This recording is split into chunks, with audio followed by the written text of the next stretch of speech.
Have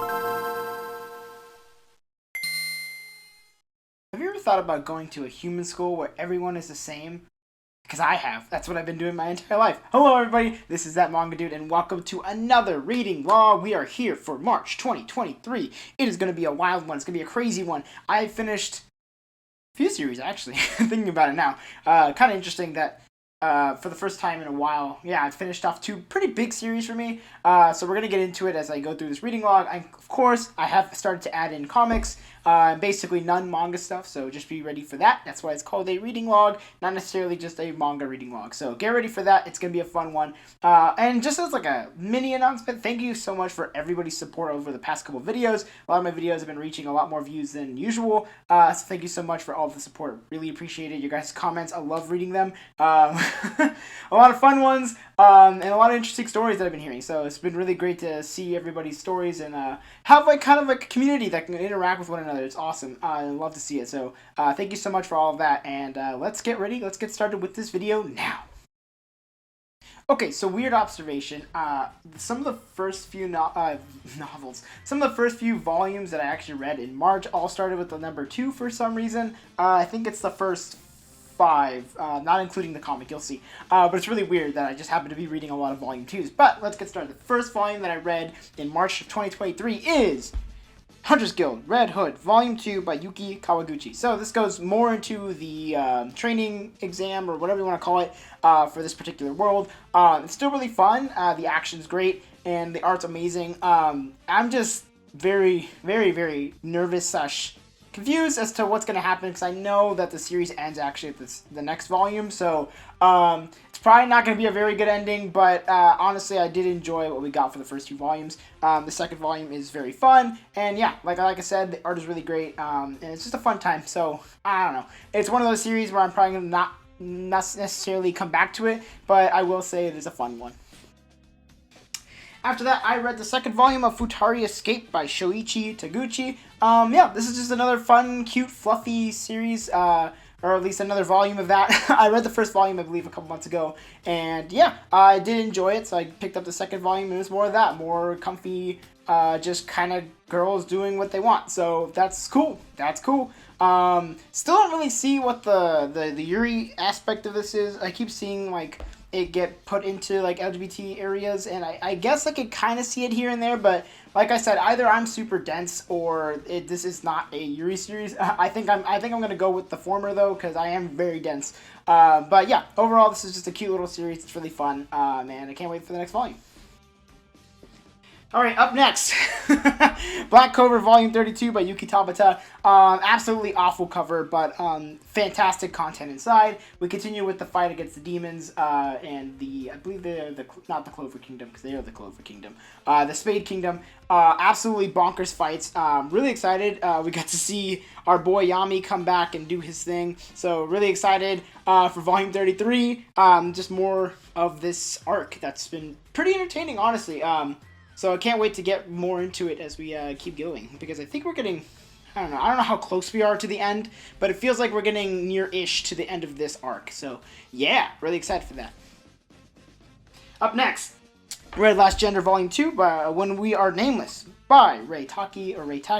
Yeah, this was more just like interesting, thought-provoking stuff about sexuality and gender, and yeah, I think I like this volume a little bit more than Volume 1. I thought Volume 1 was a little confusing in terms of what it was trying to portray, but this one's a lot more straightforward and very much like this is what's going on versus what we're trying to talk about in terms of themes and tackling that kind of stuff. So yeah, very thought-provoking series, but just as a warning, there is a lot of sexual content, so please keep that in mind if you're trying to buy this for somebody else.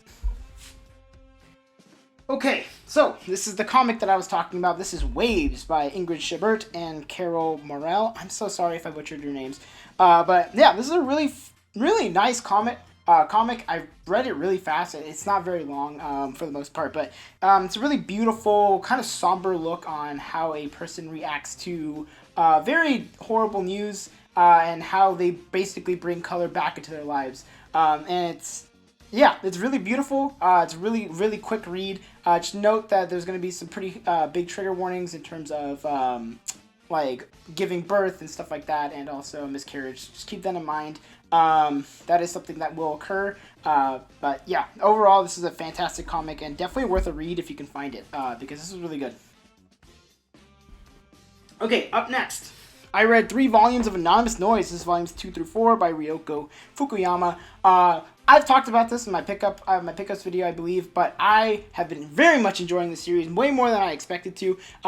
I've said before that the art style is not really usually something I gravitate towards, so I decided to take a chance on it because I love music manga, and yeah, it definitely is that. It is definitely more of like a romance drama first before the music, but I really do like the music parts, and yeah, overall the relationships between the characters is really interesting, and I think we're going to get some pretty heavy drama coming up. There definitely is some big drama that occurs between volumes 2 and 3, and especially in volume 4 as well, because there's kind of a culmination of this going into volume 5, which I haven't read yet, but yeah, loved this part. Cannot wait for the big festival that's going to happen, hopefully in volume 5, because yeah, this was great. Okay, after that, I read the next volume of Blue Box that I had. So, starts off with a pretty crazy twist. Kind of a spoiler, but kind of not. If you've read it, you know exactly what I'm talking about. But yeah, just more of the same, continuing to develop some of these characters and starting to see the relationships unfold with one another. And yeah, it's really cute. And excited to see where the sports aspect keeps coming in, because there are parts here and there. Definitely something really bad. I would say bad in terms of a high school sports player's dream, career? I don't know how you want to put it, but definitely some pretty big things happen, but overall this was a good volume. Been really loving this series, and I can't wait to get the next volume. Okay, up next. I didn't want to grab all the volumes because there's a lot of them, but I did finish Hoshinengi volumes 16 through 23, so yeah, I didn't pull out 17 through 22 because I don't want to stack that, and it's just... it'd be a lot of work, and I don't want to do that. But and I saw another YouTuber do this. Thank you so much, Suki Notes, for showing this unintentionally to me, because this is an amazing way to show off, like, oh, where I started and where I ended. But this is such a wonderful series. I love this series so very much. Taikoba Susu, absolutely ridiculous main character, and the series never really lets up in terms of what it's trying to do. It is a comedy, it is a drama, it is a political drama, it is a sci-fi series, it's a meta commentary, it's everything. It's literally everything, and I don't know how it manages to juggle all of this and can still be like good, but it did. And yeah, it's an absolutely lovely series. The art is great. Ryu Fujisaki created such a fantastic series with so many different elements put together that it really shouldn't work as well as it does. Of course, there will be people who will read it and will be like, I didn't like this aspect, I didn't like this aspect, and that's totally okay. I get it. There is a lot that goes on, but overall, it's a really fun series. A lot of the characters are super memorable there, and the character deaths are very important, and it definitely hit home. Very emotional. Like, it's just overall, it's just a fantastic series, and it definitely did not end the way I thought it would, but I liked the way that it did end. So yeah, if you're interested in a mythological series based in Chinese folklore that has sci-fi, comedy, drama elements, definitely go check this out, because it is so goofy, but it's so much fun. Honestly, lovely series. Okay, coming up next, I read the 3rd volume of Mame Coordinate. This is by Miyabe, or Sochi Miyabe, and yeah, this series is so cute, and it continues to be amazing, actually. Just like a really well thought out story in general. I really like where we get to see where the designer in high school goes, and how her designs work within this world of design and fashion. And obviously our main character is awesome. We finally get a true interaction between her and her main rival, and honestly, they're so awesome together. And overall, just I don't know, every character is great, except for the modeling industry people are kind of meh, except for, of course, her manager. For the most part, is the only nice person. Everybody else is just kind of a jerk within that industry, which, I mean, I guess I don't know how true that is or not, but I will take it for their word. And yeah, overall, this is such a really lovely series, and the fashion's great, the art is great, the characters are very, very, very well written. I would say give this a shot if you're any way interested in fashion, or just really want a cute, fluffy story that has some nice elements of, and nice themes as well about body positivity and understanding your true self. So great stuff. Great stuff. All right, up next. Getting closer and closer with this one. This is Hell's Paradise Volumes 10 and 11. Awesome series. I've been loving it a whole lot. It's so much fun. It's great. Not much else to say about it. If you haven't read Hell's Paradise, the anime just released recently. I think the first volume is out now. It's a fantastic series. The action is amazing, and we're getting to the end for me. I think I only have 2 more volumes. I need 12 and 13. So really interested to see where it goes. And I am excited for the ending because, like, and not in a bad way either. Like, I know, like, some people are like, oh, I just want the series to end, but like this series, honestly, I don't necessarily want it to end. But I am optimistic because it is kind of leading towards an ending that is actually worth reading. So really excited for that. All right. Also read the second volume of After Hours by Yuta Anishio. We get some more development between the characters, and we finally get some like actual relationship drama between these two characters, because that's what I kind of felt was missing in the first volume, where it kind of felt a little bit unrealistic, but I'm still enjoying it a lot. But we actually get to see some like actual conflict, which I really enjoyed and really appreciated because it felt a little bit more real at this point. And yeah, overall, another great volume. Really excited to see how the series ends because that third volume is a big one. So really excited to go check it out, probably in April. And last but not least for this stack, Silver Spoon, Volume 15. I finally finished it. This is the last volume of Hiromu Arakawa's other masterpiece. She just creates banger after banger. Full Metal Alchemist, fantastic. Silver Spoon, just as good, honestly. I'm so happy with how this ended. It didn't end weird. It didn't end abruptly. It felt like most of the characters that mattered get resolutions, so that's awesome. And I don't know, I just love this series a lot. Really happy with how it ended. It is such a beautiful, fun, cute series that is surprisingly like educational in a variety of ways. So really happy with that. This series is super great. Go check it out if you like Hiromu Arakawa, if you like slice of life series, any of that stuff. You just go check it out because the series is amazing. And into the last part we go. So I read Yashimon, Volume 1. Once again, Yuji Kaku strikes again. Yeah, I talked about this in the reading log, but I said this was overall like just a really fun shonen series. I know it got axed before it could truly finish, so I'm not getting my hopes up, but it is a very good first volume. I had a really good time. A lot of the characters are very likable. The main character is absolutely goofy. If you don't know about the series, basically, the main character is like trying to become a shonen protagonist, or at least of Shonen Jump, and yeah, he's weird, he's goofy. He tries to do like special superhero moves, and all of them are really stupid. But overall, it's just a fun one. I'm not getting my hopes up, like I said, but it was a very good first volume. If you want my full opinion, go check out the FBI for March, because I talked about it more there. Okay, up next, I read 4 volumes of Yakitate Japan. This is volumes 3, 4, 5, and 6. I've been saying this a lot recently, but man, this series is honestly super underrated. No, I don't see anybody talking about it, and that's a shame, because honestly, this is a really fun one. I've talked about it before, where I was saying, like, basically the series is like Food Wars without all the sex, or at least without all the weirdness, or at least... let me rephrase that, the sexual weirdness, like where people are like stripping. In this one, it's more like chaotic in a way where like it's just odd. It's just weird. But overall, it's really fun. I've been very much enjoying it. I love all the characters. Everyone's very likable except for like one girl, but obviously she's made to be hated because she's absolutely awful. And that happens in volume 6. So we're not going to talk about her because she sucks. But overall, really fun series, and I can't wait to keep reading it and collecting it because it has been so much fun. And I'm kind of sad that I waited so long, but I'm really happy that I decided to start and pick it up and read it.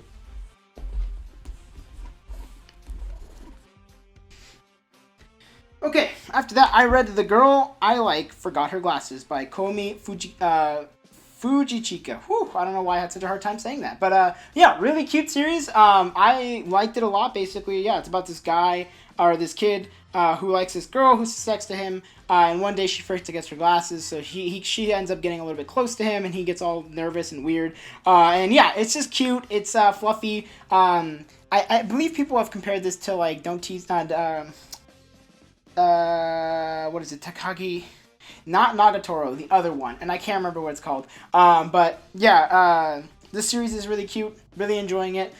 First volume is great. Can't wait to get into the second one as soon as possible.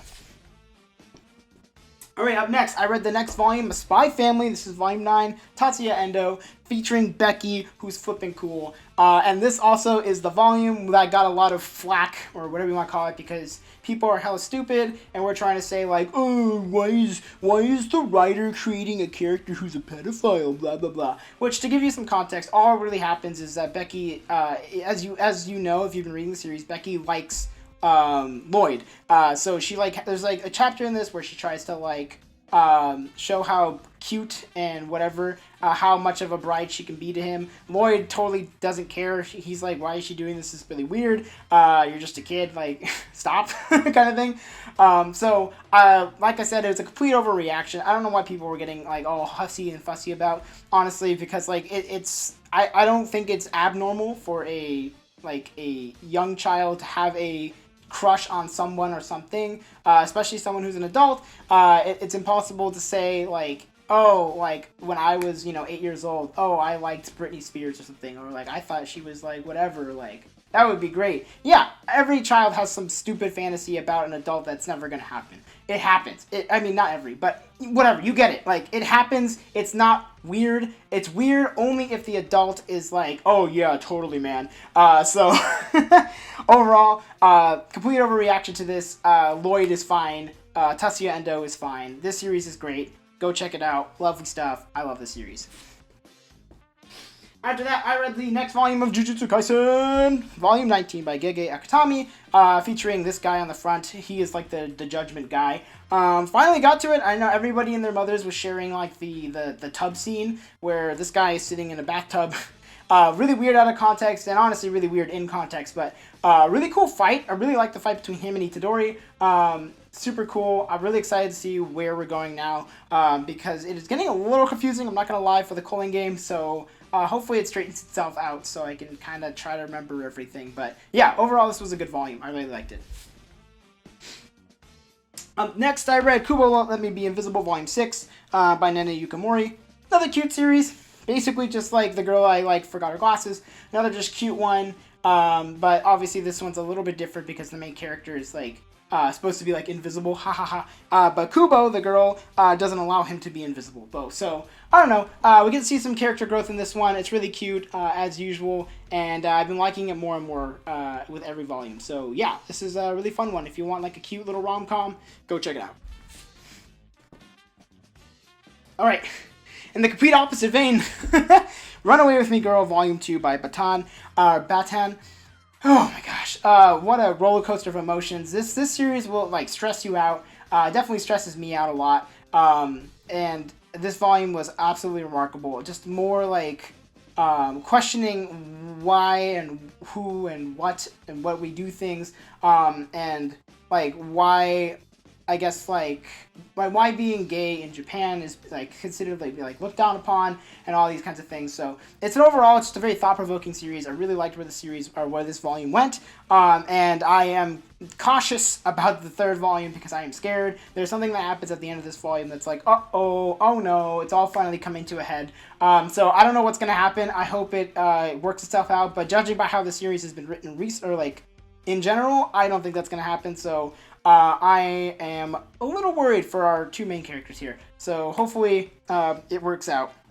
But overall, this is just a very beautifully written, very somber story about basically a forbidden love in Japan, where these two girls are gay, and in high school they basically break up because the blonde girl is like, oh, we should just stop doing this little facade. It's just like, we can't continue our lives like this. But they eventually meet up 10 years later, and yeah, it's sparks fly once again, but a lot of other circumstances kind of line up, and it's not supposed to work out. So, love the series. It's been great. Don't know how Volume 3 is going to go, but yeah, really excited to go check it out.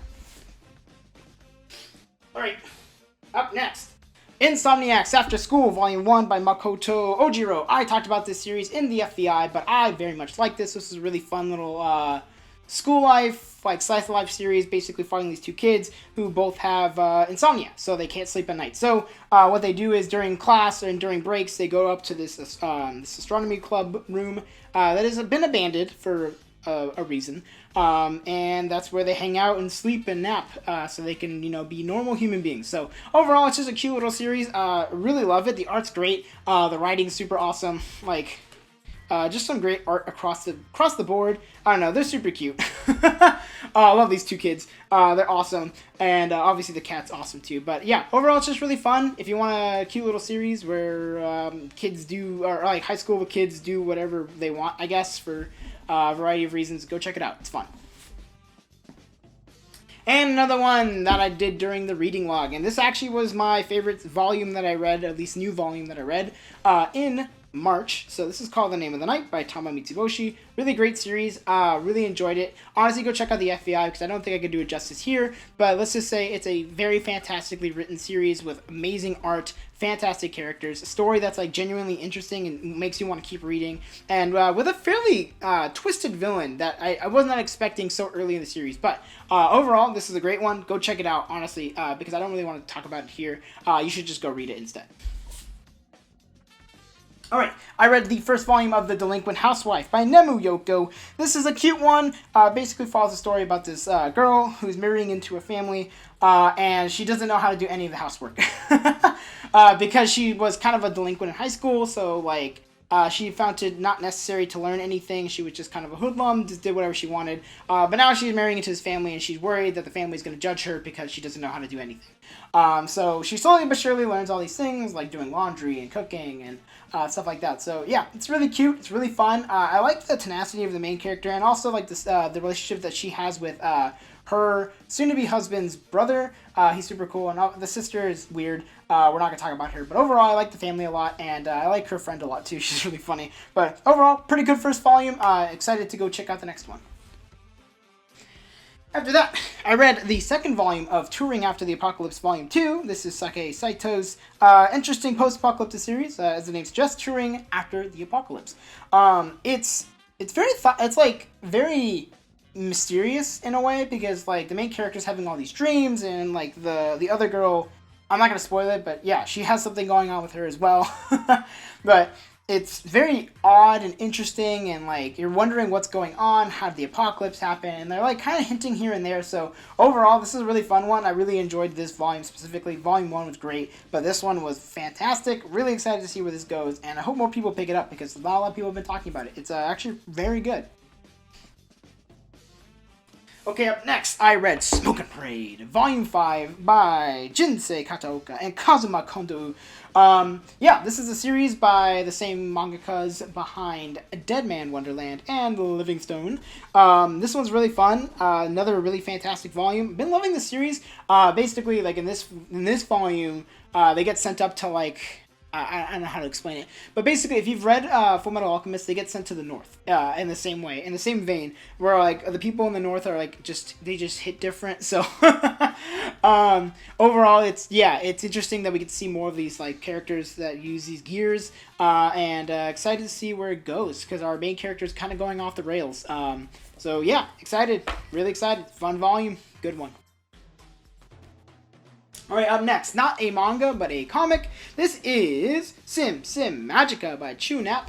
I picked this up actually recently at a gallery that I like to frequent around my area, and yeah, it's just a really good like series. Basically follows the character here, Galie, I don't know how to pronounce their name, but basically they're going to the school of Magica, and they don't really fit in, don't really know their purpose in life. They're like kind of an outcast in a way, but they spark up a friendship with somebody because they like this like new idea of this basically a virtual world where you can do magic online, and like there's like a whole lot of mystery to it, but there's a whole lot of like opportunity, as they say. And yeah, it's interesting. The art is really good. It's like this nice like sketchy with a brown print. The digital world is also really weird. They use a lot of 3D elements, which is interesting, like and like purposeful 3D elements. And yeah, it's weird, it's odd, it's kind of like bizarre, but honestly, I loved it. And this cover is absolutely gorgeous, just like a random fact of the day. So yeah, if you want to like read some kind of like indie comics, I would say definitely give this a shot if you can find it, because it was awesome. Alright, up next, I read Elusive Samurai, Volume 5 by Yusei Matsui. Yeah, more fun, more action-packed ridiculousness, people shooting arrows everywhere, and surprisingly, like, actually, what seems to be historically accurate battle tactics, so that's kind of cool. But good to see our main character grow some more, and actually get to see him stumble in a way, because he hasn't really shown a ton of flaws yet other than being weak. But this one you get to see more of like his strong-headedness kind of bites him in the butt. And yeah, overall this was a good volume. I liked it a lot more than the past couple volumes, because a lot of them have been kind of like treading water here and there. Nothing too crazy, but this one I think was actually a turning point for me. So hopefully it keeps going with that momentum, because this was a good volume. Whew. Alright, and into the final stretch, the last volumes I read in March 2023, Slam Dunk, Volumes 20, 19, and 21. I don't know why I said it like that. But of course, as soon as I picked them up, I had to read them. I've been waiting so long to read Volume 19, and Volume 19 ends on like a cliffhanger, so of course I jumped right into Volume 20 and then right into Volume 21. We finally get some closure with the game here that they're playing. It's Shihoku versus Sendo's team. I'm sorry, I don't remember their name. But overall, just a fantastic series. If you haven't read Takehiko Inoue's like absolute masterpiece, definitely give it a shot. Even if you don't like sports, this series is just so well written. A lot of the characters are so likable, and it's a sports series, so I'm always gonna have a bias towards sports series. But yeah, wow, I'm so happy I finally got Volume 19 through 24. Yeah, 24. So really happy to have all of them, and I've been reading them, and yeah, it's exciting, it's great, and that's going to be it for March of 2023's reading log. Yeah, so what did you think of what I read? Did you enjoy any of the series that I've talked about? Have you read any of those series before? Let me know in the comments below, because I like to talk to you guys. You guys are awesome, and you all have some great opinions. I'm actually like I was actually asking someone, because I think it was on the FBI that they didn't like one of the series, and I'm kind of curious as to why they didn't, just because I want to see why they didn't versus why I loved it. So it's always a question you got to ask, but I love to know. Yeah, and you know what to do. You can like, you can comment, you can subscribe. All those cool things are super awesome. I really appreciate it. Your support is so amazing, as I talked about at the beginning. And if you decide to not do any of that, well, you just watched like, I don't know, 20, 30 minutes of me talking about manga. So yeah, thanks for doing that. I appreciate it. And that's going to be it for this video. So I will see you in the next one. Bye-bye.